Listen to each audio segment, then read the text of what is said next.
भयंकर से भयंकर शत्रु भी माफी मांगेगा, क्योंकि भोले भंडारी बहुत ही भोले हैं और भक्तों की पूजा से तुरंत प्रसन्न होकर आशीर्वाद देते हैं। इनके वरदान से जहां जीवन के सभी संकट मिट जाते हैं, वहीं संसारिक जीवन के पाप नष्ट होते हैं और परिवार में सुख शांति बनी रहती है। भक्तों, अगर आप भी अपने और परिवार के लिए सुख समृद्धि पाना चाहते हैं तो इस स्तुति पाठ को सच्ची श्रद्धा भाव से श्रवण करें, क्योंकि धर्मशास्त्रों के अनुसार प्रभु श्री राम जी जब रावण द्वारा उत्पन्न किए गए घनघोर शत्रु बाधा से पीड़ित थे तो इसी स्तुति मंत्र के प्रभाव से शत्रुओं पर विजय प्राप्त किए। मान्यता है कि जो भी भक्त भगवान शिव के इस स्तुति मंत्र का 108 बार जाप करते हैं या उच्चारण पाठ को श्रवण करते हैं, उनके जीवन को हानि पहुंचाने वाले सभी शत्रु स्वतः समाप्त हो जाते हैं। घर परिवार में सुख शांति का वास होता है। भक्तों, आज मैं भगवान शिव को प्रसन्न करने वाली इस स्तुति मंत्र का उच्चारण पाठ 11 बार करने जा रहा हूं। अगर आप भी भगवान शिव जी की कृपा प्राप्त करना चाहते हैं तो इस स्तुति उच्चारण पाठ को पूरा 11 बार या उससे अधिक श्रवण करके देख लें। आपका शत्रु चाहे कितना ही भयंकर और बलवान क्यों ना हो, सभी शत्रु आपसे माफी मांगेगा। भक्तों, उच्चारण पाठ को सुनते समय भगवान शिव जी का ध्यान करते हुए अपने जीवन से शत्रुओं को हमेशा दूर रखने और सभी मनोकामनाओं को पूर्ण करने की विनती शिव जी से करते हुए संख्या के अनुसार मंत्र उच्चारण पाठ को पूरा अंत तक जरूर सुने, क्योंकि यह बहुत ही प्रभावशाली और अत्यंत चमत्कारी स्तुति मंत्र है। भक्तों, आपकी सभी मनोकामनाओं की पूर्ति शीघ्र होगी। सच्ची श्रद्धा भाव से पूरा श्रवण करें।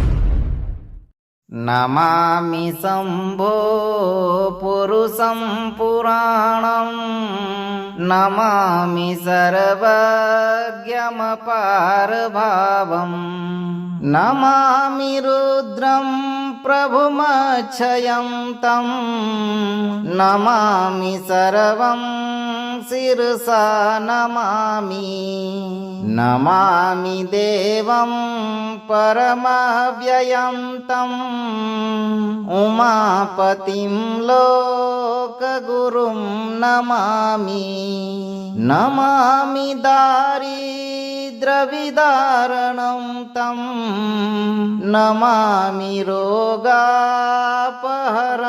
नमामि, नमामि कल्याणमचिन्त्यरूपं, नमामि विश्वोदध्वबीजरूपं, नमामि विश्वस्थितिकारणं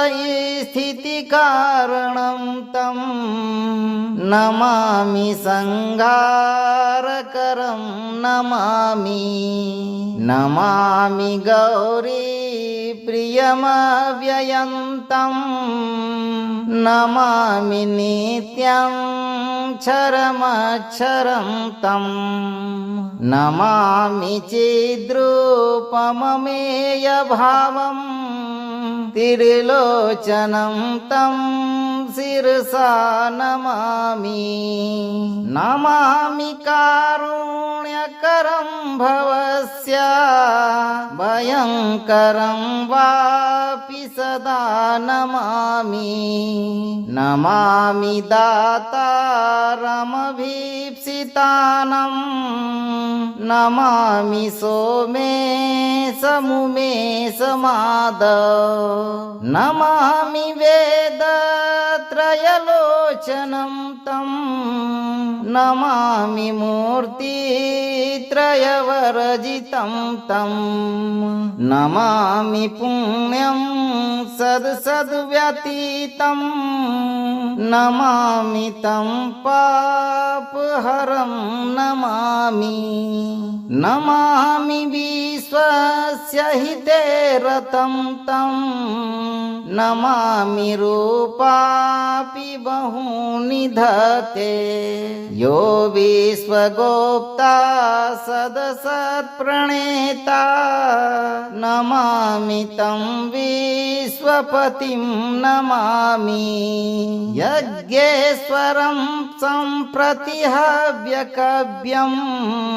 तथागतिं लोकसदाशिवो यः, आराधितो यत्र ददाति सर्वं, नमामि दानप्रियमीष्टदेवं, नमामि सोमेश्वरं स्वतन्त्रम्, उमापतिं तं विजयं नमामि, नमामि विघ्नेश्वरनन्दिनाथं पुत्रप्रियं तं शिरसा नमामि नमामि देवं भवदुःखशोकविनाशनं चन्द्रधरं नमामि नमामि गङ्गाधरमीशमेढ्यम् उमाधवं देववरं नमामि नामम्यजादिश पुरन्दरादि सुरासुरैरचितपादपद्म नमामि देवी मुखवादनानाम् इच्छार्थमक्षेत्रित्रयं य एच्छत् पञ्चामृतैरगन्धसुधोपदीपः विचित्रपुष्पविर्विधस्रमन्त्र अन्नप्रकारः सकलोपचारः सम्पूजितं सोममहं नमामि नमामि शम्भो पुरुषं पुराणं नमामि सर्वज्ञमपारभावम् नमामि रुद्रं प्रभुमक्षयं तं नमामि सर्वं शिरसा नमामि नमामि देवं परमव्ययं तं उमापतिं लोकगुरुं नमामि नमामि दारिद्र्यविदारणं तं नमामि रोगापहरं नमामि नमामि कल्याणमचिन्त्यरूपं नमामि विश्वोदध्वबीजरूपं नमामि विश्वस्थितिकारणं तं नमामि संहारकरं नमामि नमामि गौरी प्रियमव्ययन्तं नमामि नित्यं क्षरमक्षरं तं नमामि चिद्रूपममेयभावं त्रिलोचनं तं शिरसा नमामि नमामि कारुण्यकरं भवस्य भयङ्करं वापि सदा नमामि नमामि दातारमभीप्सितानं नमामि सोमेशमुमेशमाधव नमामि वेदत्रयलोचनं तं नमामि मूर्तित्रयवर्जितं तं नमामि पुण्यं सद्व्यतीतं नमामि तं पापहरं नमामि नमामि विश्वस्य हिते रतं तं नमामि रूपापि बहूनि धते यो विश्वगोप्ता सदसत्प्रणेता नमामि तं विश्वपतिं नमामि यज्ञेश्वरं सम्प्रतिहव्यकव्यं तथा गतिं लोकसदाशिवो यः आराधितो यत्र ददाति सर्वं नमामि दानप्रियमीष्टदेवं नमामि सोमेश्वरं स्वतन्त्रम् उमापतिं तं विजयं नमामि नमामि विघ्नेश्वरनन्दिनाथं पुत्रप्रियं तं शिरसा नमामि नमामि देवं भवदुःखशोकविनाशनं चन्द्रधरं नमामि नमामि गङ्गाधरमीशमेढ्यम् उमाधवं देववरं नमामि नामम्यजादिश पुरन्दरादि सुरासुरैरचितपादपद्म नमामि देवी मुखवादनानाम् इच्छार्थमक्षेत्रित्रयं य एच्छत् पञ्चामृतैरगन्धसुधोपदीपः विचित्रपुष्पविर्विधस्रमन्त्र अन्नप्रकारः सकलोपचारः सम्पूजितं सोममहं नमामि नमामि शम्भो पुरुषं पुराणं नमामि सर्वज्ञमपारभावम् नमामि रुद्रं प्रभुमक्षयं तं नमामि सर्वं शिरसा नमामि नमामि देवं परमव्ययं तं उमापतिं लोकगुरुं नमामि नमामि दारिद्र्यविदारणं तं नमामि रोगापहरं नमामि नमामि कल्याणमचिन्त्यरूपं नमामि विश्वोदध्वबीजरूपं नमामि विश्वस्थितिकारणं तं नमामि संहारकरं नमामि नमामि गौरी प्रियमव्ययन्तं नमामि नित्यं क्षरमक्षरं तं नमामि चिद्रूपममेयभावं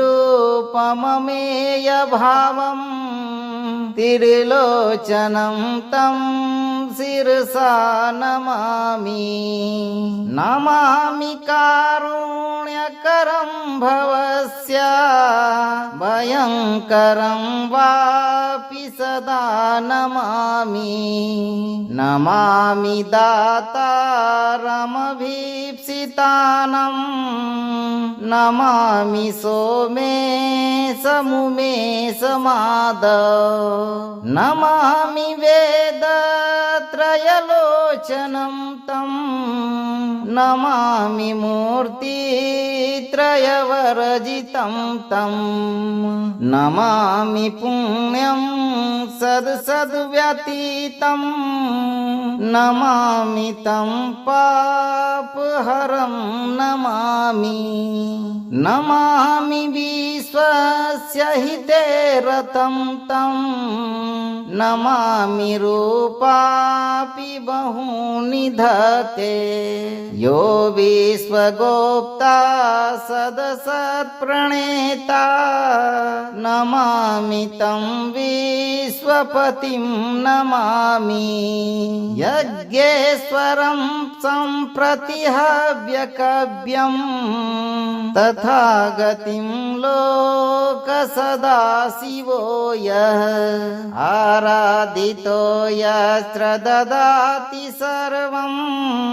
नमामि दानप्रियमीष्टदेवं नमामि सोमेश्वरं स्वतन्त्रम् उमापतिं तं विजयं नमामि नमामि विघ्नेश्वरनन्दिनाथं पुत्रप्रियं तं शिरसा नमामि नमामि देवं भवदुःखशोकविनाशनं चन्द्रधरं नमामि नमामि गङ्गाधरमीशमेढ्यम् उमाधवं देववरं नमामि नामम्यजादिश पुरन्दरादि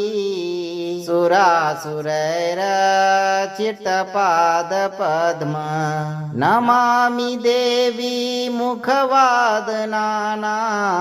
इच्छार्थमक्षेत्रित्रयं य एच्छत् पञ्चामृतैरगन्धसुधोपदीपः विचित्रपुष्पविर्विधस्रमन्त्र अन्नप्रकारः सकलोपचारः सम्पूजितं सोममहं नमामि नमामि शम्भो पुरुषं पुराणं नमामि सर्वज्ञमपारभावं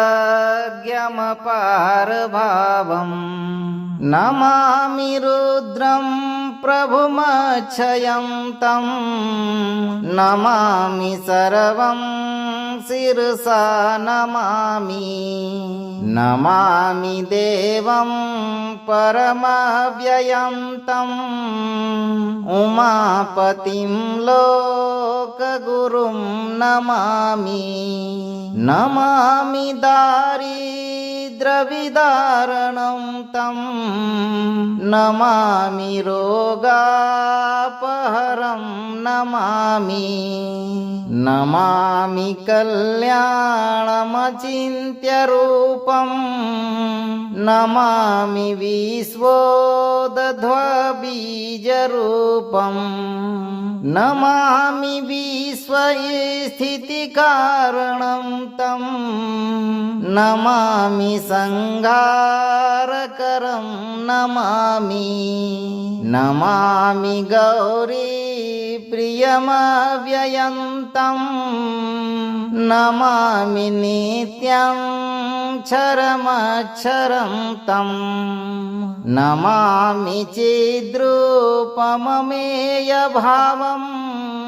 त्रिलोचनं तं शिरसा नमामि नमामि कारुण्यकरं भवस्य भयङ्करं वापि सदा नमामि नमामि दातारमभीप्सितानं नमामि सोमेशमुमेशमादव नमामि वेदत्रयलोचनं तं नमामि मूर्तित्रयवर्जितं तं नमामि पुण्यं सद्व्यतीतं नमामि तं पापहरं नमामि नमामि विश्वस्य हिते रतं तं नमामि रूपापि बहूनि धते यो विश्वगोप्ता सदसत्प्रणेता नमामि तं विश्वपतिं नमामि यज्ञेश्वरं सम्प्रतिहव्यकव्यं तथागतिं लोकसदाशिवो यः आराधितो यत्र ददाति सर्वं नमामि दानप्रियमीष्टदेवं नमामि सोमेश्वरं स्वतन्त्रम् उमापतिं तं विजयं नमामि नमामि विघ्नेश्वरनन्दिनाथं पुत्रप्रियं तं शिरसा नमामि नमामि देवं भवदुःखशोकविनाशनं चन्द्रधरं नमामि नमामि गङ्गाधरमीशमेढ्यम् उमाधवं देव देववरं नमामि नामम्यजादिश पुरन्दरादि सुरासुरैरचितपादपद्म नमामि देवी मुखवादनानाम् इच्छार्थमक्षेत्रित्रयं य एच्छत् पञ्चामृतैरगन्धसुधोपदीपः विचित्रपुष्पविर्विधस्रमन्त्र अन्नप्रकारः सकलोपचारः सम्पूजितं सोममहं नमामि नमामि शम्भो पुरुषं पुराणं नमामि सर्वज्ञमपारभावं नमामि रुद्रं प्रभुमक्षयं तं नमामि सर्वं शिरसा नमामि नमामि देवं परमव्ययं तं उमापतिं लोकगुरुं नमामि नमामि दारिद्र्यविदारणं तं नमामि रोगापहरं नमामि नमामि कल्याणमचिन्त्यरूपं नमामि विश्वोदध्वबीजरूपं नमामि विश्वस्थितिकारणं तं नमामि संहारकरं नमामि नमामि गौरी प्रियमव्ययन्तं नमामि नित्यं क्षरमक्षरं तं नमामि चिद्रूपममेयभावं त्रिलोचनं तं शिरसा नमामि नमामि कारुण्यकरं भवस्य भयङ्करं वापि सदा नमामि नमामि दातारमभीप्सितानं नमामि सोमेशमुमेशमादव नमामि वेदत्रयलोचनं तं नमामि मूर्तित्रयवर्जितं तं नमामि पुण्यं सद्व्यतीतं नमामि तं पापहरं नमामि नमामि विश्वस्य हिते रतं तं नमामि रूपापि बहूनि धते यो विश्वगोप्ता सदसत्प्रणेता नमामि तं विश्वपतिं नमामि यज्ञेश्वरं सम्प्रति हव्यकव्यं तथा गतिं लोकसदाशिवो यः आराधितो यत्र ददाति सर्वं नमामि दानप्रियमीष्टदेवं नमामि सोमेश्वरं स्वतन्त्रम् उमापतिं तं विजयं नमामि नमामि विघ्नेश्वरनन्दिनाथं पुत्रप्रियं तं शिरसा नमामि नमामि देवं भवदुःखशोकविनाशनं चन्द्रधरं नमामि नमामि गङ्गाधरमीशमेढ्यम् उमाधवं देववरं नमामि नामम्यजादिश पुरन्दरादि सुरासुरैरचितपादपद्म नमामि देवी मुखवादनानाम्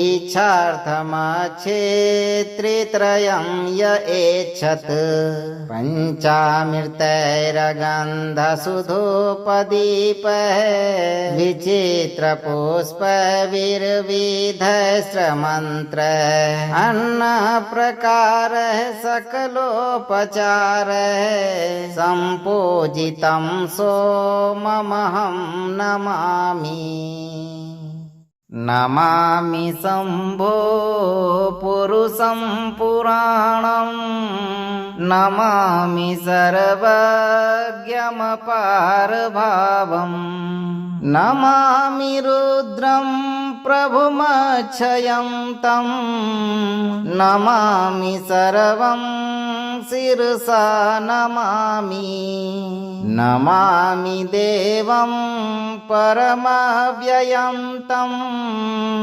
उमापतिं लोकगुरुं नमामि नमामि दारिद्र्यविदारणं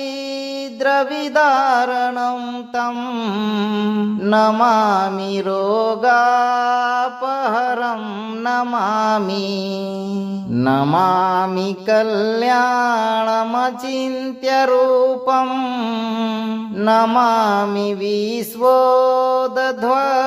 विश्वोदध्वबीजरूपं नमामि विश्वस्थितिकारणं तं नमामि संहारकरं नमामि नमामि गौरी प्रियमव्ययन्तं नमामि नित्यं क्षरमक्षरं तं नमामि चिद्रूपममेयभावं त्रिलोचनं तं शिरसा नमामि नमामि कारुण्यकरं भवस्य भयङ्करं वापि सदा नमामि नमामि दातारमभीप्सितानं नमामि सोमेशमुमेशमादव नमामि वेदत्रयलोचनं तं नमामि मूर्तित्रयवर्जितं तं नमामि पुण्यं सद्व्यतीतं नमामि तं पापहरं नमामि नमामि विश्वस्य हिते रतं तं नमामि रूपापि बहूनि धते यो विश्वगोप्ता सदसत्प्रणेता नमामि तं विश्वपतिं नमामि यज्ञेश्वरं सम्प्रतिहव्यकव्यं तथा गतिं लोकसदाशिवो यः आराधितो यत्र ददाति सर्वं नमामि दानप्रियमीष्टदेवं नमामि सोमेश्वरं स्वतन्त्रम् उमापतिं तं विजयं नमामि नमामि विघ्नेश्वरनन्दिनाथं पुत्रप्रियं तं शिरसा नमामि नमामि देवं भवदुःखशोकविनाशनं चन्द्रधरं नमामि नमामि गङ्गाधरमीशमेढ्यम् उमाधवं देववरं नमामि नामम्यजादिश पुरन्दरादि सुरासुरैरचितपादपद्म नमामि देवी मुखवादनानाम् इच्छार्थमच्छेत्रित्रयं य एच्छत् पञ्चामृतैरगन्ध गन्धसुधूपदीपः विचित्रपुष्पविर्विधस्रमन्त्र अन्नप्रकारः सकलोपचारः सम्पूजितं सोममहं नमामि। नमामि शम्भो पुरुषं पुराणं नमामि सर्वज्ञमपारभावम् नमामि रुद्रं प्रभुमक्षयं तं नमामि सर्वं शिरसा नमामि। नमामि देवं परमव्ययं तं उमापतिं लोकगुरुं नमामि। नमामि दारिद्र्यविदारणं तं नमामि रोगापहरं नमामि। नमामि कल्याणमचिन्त्यरूपं नमामि विश्वोदध्वबीजरूपं नमामि विश्वस्थितिकारणं तं नमामि संहारकरं नमामि। नमामि गौरी प्रियमव्ययन्तं नमामि नित्यं क्षरमक्षरं तं नमामि चिद्रूपममेयभावं त्रिलोचनं तं शिरसा नमामि। नमामि कारुण्यकरं भवस्य भयङ्करं वापि सदा नमामि। नमामि दातारमभीप्सितानं नमामि सोमेशमुमेशमादव नमामि वेदत्रयलोचनं तं नमामि मूर्तित्रयवर्जितं तं नमामि पुण्यं सद्व्यतीतं नमामि तं पापहरं नमामि। नमामि विश्वस्य हिते रतं तं नमामि रूपापि बहूनि धते यो विश्वगोप्ता सदसत्प्रणेता नमामि तं विश्वपतिं नमामि। यज्ञेश्वरं सम्प्रतिहव्यकव्यं तथा गतिं लोकसदाशिवो यः आराधितो यत्र ददाति सर्वं नमामि दानप्रियमीष्टदेवं नमामि सोमेश्वरं स्वतन्त्रम् उमापतिं तं विजयं नमामि। नमामि विघ्नेश्वरनन्दिनाथं पुत्रप्रियं तं शिरसा नमामि। नमामि देवं भवदुःखशोकविनाशनं चन्द्रधरं नमामि। नमामि गङ्गाधरमीशमेढ्यम् उमाधवं देववरं नमामि। नामम्यजादिश पुरन्दरादि सुरासुरैरचितपादपद्म नमामि देवी मुखवादनानाम् इच्छार्थमक्षेत्रित्रयं य एच्छत् पञ्चामृतैरगन्धसुधोपदीपैः सुधोपदीपः विचित्रपुष्पविर्विधस्रमन्त्रः अन्नप्रकारः सकलोपचारः सम्पूजितं सोममहं नमामि।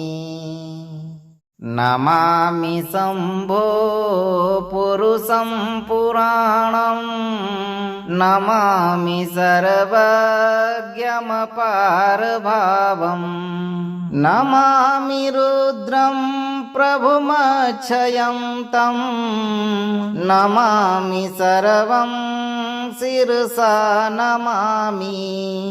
नमामि देवं परमव्ययं तम् उमापतिं लोकगुरुं नमामि। नमामि दारिद्र्यविदारणं तं नमामि रोगापहरं नमामि। नमामि कल्याणमचिन्त्यरूपं नमामि विश्वोदध्वबीजरूपं नमामि विश्वस्थितिकारणं तं नमामि संहारकरं नमामि।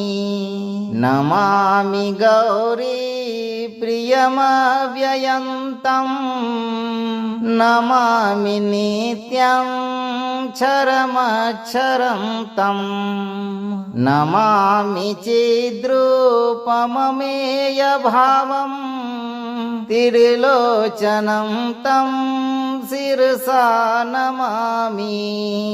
नमामि कारुण्यकरं भवस्य भयङ्करं वापि सदा नमामि। नमामि दातारमभीप्सितानं नमामि सोमेशमुमेशमादव नमामि वेदत्रयलोचनं तं नमामि मूर्तित्रयवर्जितं तं नमामि पुण्यं सद्व्यतीतं नमामि तं पापहरं नमामि। नमामि विश्वस्य हिते रतं तं नमामि रूपापि बहूनि धते यो विश्वगोप्ता सदसत्प्रणेता नमामि तं विश्वपतिं नमामि। यज्ञेश्वरं सम्प्रति हव्यकव्यं तथागतिं लोकसदाशिवो यः आराधितो यत्र ददाति सर्वं नमामि दानप्रियमीष्टदेवं नमामि सोमेश्वरं स्वतन्त्रम् उमापतिं तं विजयं नमामि। नमामि विघ्नेश्वरनन्दिनाथं पुत्रप्रियं तं शिरसा नमामि। नमामि देवं भवदुःखशोकविनाशनं चन्द्रधरं नमामि। नमामि गङ्गाधरमीशमेढ्यम् उमाधवं देववरं नमामि।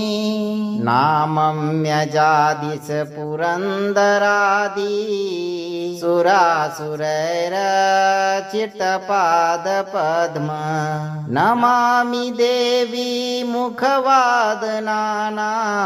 इच्छार्थमक्षेत्रित्रयं य एच्छत् पञ्चामृतैरगन्धसुगन्धिभिः सुधोपदीपः विचित्रपुष्पविर्विधस्रमन्त्रः अन्नप्रकारः सकलोपचारः सम्पूजितं सोममहं नमामि।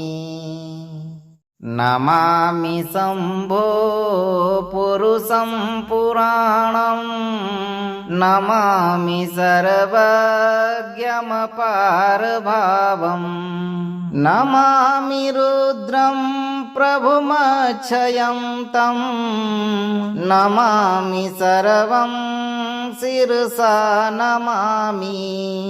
नमामि देवं परमव्ययं तम् उमापतिं लोकगुरुं नमामि। नमामि दारिद्र्यविदारणं तं नमामि रोगापहरं नमामि। नमामि कल्याणमचिन्त्यरूपं नमामि विश्वोदध्वबीजरूपं नमामि विश्वस्थितिकारणं तं नमामि संहारकरं नमामि। नमामि गौरी प्रियमव्ययं तं नमामि नित्यं क्षरमक्षरं तं नमामि चिद्रूपममेयभावं त्रिलोचनं तं शिरसा नमामि। नमामि कारुण्यकरं भवस्य भयङ्करं वापि सदा नमामि। नमामि दातारमभीप्सितानं नमामि सोमेशमुमेशमादव नमामि वेदत्रयलोचनं तं नमामि मूर्तित्रयवर्जितं तं नमामि पुण्यं सद्व्यतीतं नमामि तं पापहरं नमामि। नमामि विश्वस्य हिते रतं तं नमामि रूपापि बहूनि धते यो विश्वगोप्ता सदसत्प्रणेता नमामि तं विश्वपतिं नमामि। यज्ञेश्वरं सम्प्रतिहव्यकव्यं तथा गतिं लोकसदाशिवो यः आराधितो यत्र ददाति सर्वं नमामि दानप्रियमीष्टदेवं नमामि सोमेश्वरं स्वतन्त्रम् उमापतिं तं विजयं नमामि। नमामि विघ्नेश्वरनन्दिनाथं पुत्रप्रियं तं शिरसा नमामि। नमामि देवं भवदुःखशोकविनाशनं चन्द्रधरं नमामि। नमामि गङ्गाधरमीशमेढ्यम् उमाधवं देववरं नमामि। नामम्यजादिश पुरन्दरादि सुरासुरैरचितपादपद्म नमामि देवी मुखवादनानाम् इच्छार्थमक्षेत्रित्रयं य एच्छत् पञ्चामृतैरगन्धसु सुधूपदीपः विचित्रपुष्पविर्विधस्रमन्त्रः अन्नप्रकारः सकलोपचारः सम्पूजितं सोममहं नमामि। नमामि शम्भो पुरुषं पुराणं नमामि सर्वज्ञमपारभावम् नमामि रुद्रं प्रभुमक्षयं तं नमामि सर्वं शिरसा नमामि। नमामि देवं परमव्ययं तं उमापतिं लोकगुरुं नमामि। नमामि दारिद्र्यविदारणं तं नमामि रोगापहरं नमामि। नमामि कल्याणमचिन्त्यरूपं नमामि विश्वोदध्वबीजरूपं नमामि विश्वस्थितिकारणं तं नमामि संहारकरं नमामि। नमामि गौरी प्रियमव्ययन्तं नमामि नित्यं क्षरमक्षरं तं नमामि चिद्रूपममेयभावं त्रिलोचनं तं शिरसा नमामि। नमामि कारुण्यकरं भवस्य भयङ्करं वापि सदा नमामि। नमामि दातारमभीप्सितानं नमामि सोमेशमुमेशमादव नमामि वेदत्रयलोचनं तं नमामि मूर्तित्रयवर्जितं तं नमामि पुण्यं सद्व्यतीतं नमामि तं पापहरं नमामि। नमामि विश्वस्य हिते रतं तं नमामि रूपापि बहूनि धते यो विश्वगोप्ता सदसत्प्रणेता नमामि तं विश्वपतिं नमामि। यज्ञेश्वरं सम्प्रतिहव्यकव्यं तथागतिं लोकसदाशिवो यः आराधितो यत्र ददाति सर्वं नमामि दानप्रियमीष्टदेवं नमामि सोमेश्वरं स्वतन्त्रम् उमापतिं तं विजयं नमामि। नमामि विघ्नेश्वरनन्दिनाथं पुत्रप्रियं तं शिरसा नमामि। नमामि देवं भवदुःखशोकविनाशनं चन्द्रधरं नमामि। नमामि गङ्गाधरमीशमेढ्यम् उमाधवं देववरं नमामि। नामम्यजादिश पुरन्दरादि सुरासुरैरचितपादपद्म नमामि देवी मुखवादनानाम् इच्छार्थमक्षेत्रित्रयं य एच्छत् पञ्चामृतैरगन्धसुधो सुधोपदीपः विचित्रपुष्पविर्विधस्रमन्त्र अन्नप्रकारः सकलोपचारः सम्पूजितं सोममहं नमामि।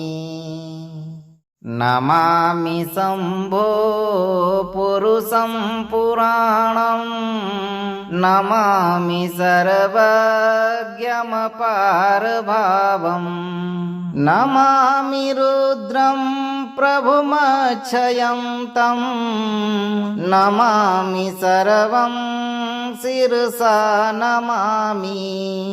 नमामि देवं परमव्ययं तं उमापतिं लोकगुरुं नमामि। नमामि दारिद्र्यविदारणं तं नमामि रोगापहरं नमामि। नमामि कल्याणमचिन्त्यरूपं नमामि विश्वोदध्वबीजरूपं नमामि विश्वस्थितिकारणं तं नमामि संहारकरं नमामि। नमामि गौरी प्रियमव्ययन्तं नमामि नित्यं क्षरमक्षरं तं नमामि चिद्रूपममेयभावं त्रिलोचनं तं शिरसा नमामि। नमामि कारुण्यकरं भवस्य भयङ्करं वापि सदा नमामि।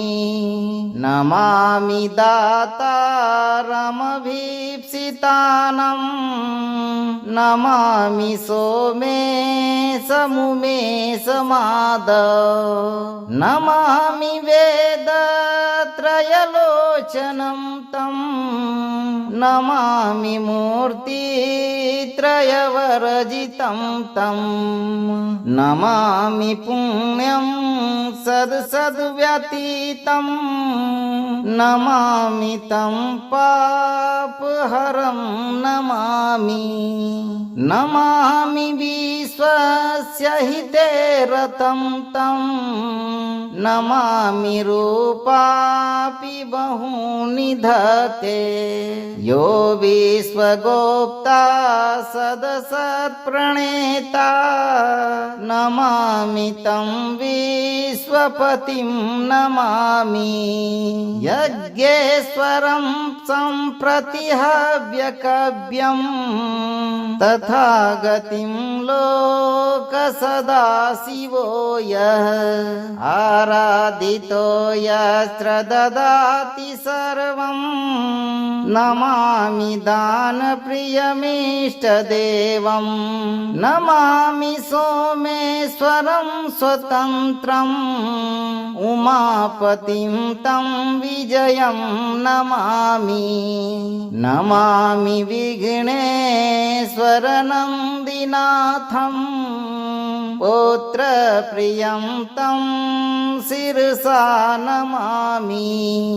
नमामि देवं भवदुःखशोकविनाशनं चन्द्रधरं नमामि। नमामि गङ्गाधरमीशमेढ्यम् उमाधवं देववरं नमामि। नामम्यजादिश पुरन्दरादि सुरासुरैरचितपादपद्म नमामि देवी मुखवादनानाम्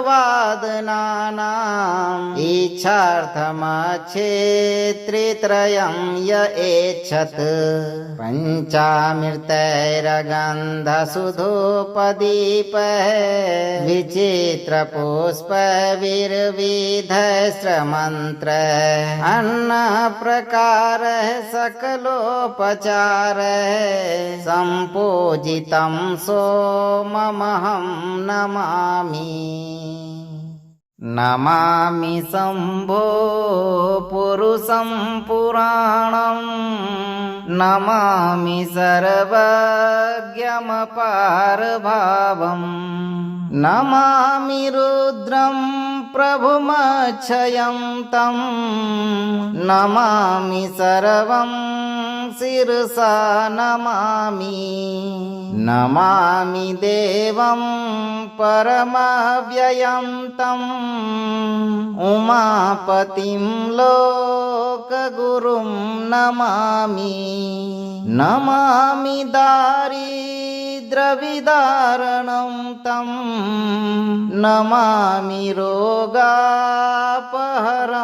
नमामि। नमामि कल्याणमचिन्त्यरूपं नमामि विश्वोदध्वबीजरूपं नमामि विश्वस्थितिकारणं तं नमामि संहारकरं नमामि। नमामि गौरी प्रियमव्ययन्तं नमामि नित्यं क्षरमक्षरं तं नमामि चिद्रूपममेयभावं त्रिलोचनं तं शिरसा नमामि।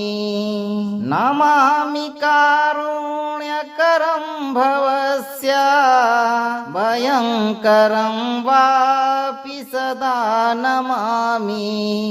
नमामि दातारमभीप्सितानं नमामि सोमेशमुमेशमादव नमामि वेदत्रयलोचनं तं नमामि मूर्तित्रयवर्जितं तं नमामि पुण्यं सद्व्यतीतं नमामि तं पापहरं नमामि।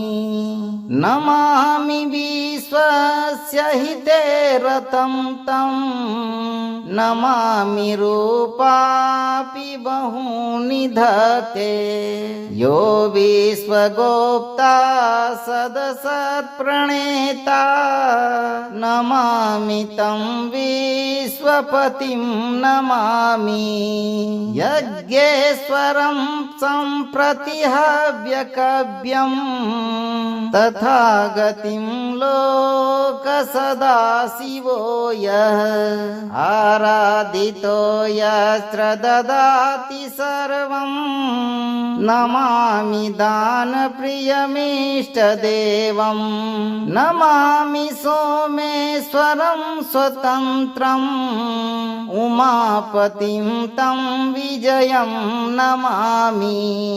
नमामि विघ्नेश्वरनन्दिनाथं पुत्रप्रियं तं शिरसा नमामि। नमामि देवं भवदुःखशोकविनाशनं चन्द्रधरं नमामि। नमामि गङ्गाधरमीशमेढ्यम् उमाधवं देववरं नमामि। नामम्यजादिश पुरन्दरादि सुरासुरैरचितपादपद्म नमामि देवी मुखवादनानाम् इच्छार्थमक्षेत्रित्रयं य एच्छत् पञ्चामृतैरगन्धसुधोपदीपः विचित्र पुष्प विविध मंत्र अन्न प्रकार सकलोपचार संपूजितं सोममहं नमामि। अगर आप इस वीडियो से संतुष्ट हैं और आपको ये वीडियो लाभप्रद लगा हो तो वीडियो को लाइक करें, दोस्तों को शेयर करें और चैनल को सब्सक्राइब करके दरबार की घंटी जरूर बजा दें भक्तों, ताकि आपके जीवन को सुखमय बनाने वाली नोटिफिकेशन सबसे पहले आप तक पहुंचे। धैर्य रखें और सही कर्म करते हुए चिंताओं से मुक्त होकर शिव जी पर भरोसा रखें। आपकी सभी मनोकामनाओं की पूर्ति शीघ्र होगी भक्तों।